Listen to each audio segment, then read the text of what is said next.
Having your device connect to your mobile hotspot but showing no internet is a common issue. Let's understand why this happens. Your device successfully connects to the hotspot's Wi-Fi network, but the actual internet routing fails upstream due to configuration issues. One main cause is incorrect access point name, or APN configurations. This is the gateway that connects your device to the internet via the carrier's network. Another cause is exceeding your data limits or facing throttling. Even if connected, hitting your data cap can make the hotspot appear functional but unresponsive. Domain name system, or DNS, issues can also cause problems.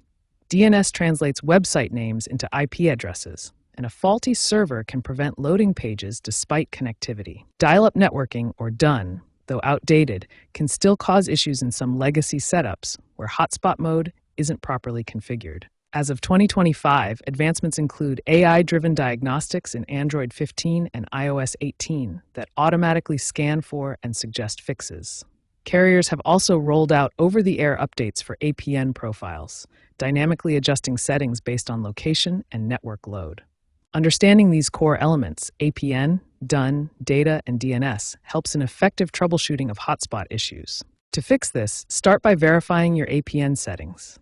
Ensure they match what your carrier recommends. You can find these settings on their website or by contacting customer support. For example, using the wrong APN like fast.tmobile.com instead of epc.tmobile.com can block data flow. Next, check your data usage and allowances in your carrier's app to ensure you haven't exceeded your limit. Lastly, try changing your DNS settings in your device's Wi-Fi properties to a public DNS like 1.11.1 Cloudflare, or flushing the DNS cache. Recent case studies show that manual APN resets resolve 75% of these issues, while DNS changes fix around 65%. Also, make sure your hotspot mode is set to hotspot rather than USB tethering if applicable.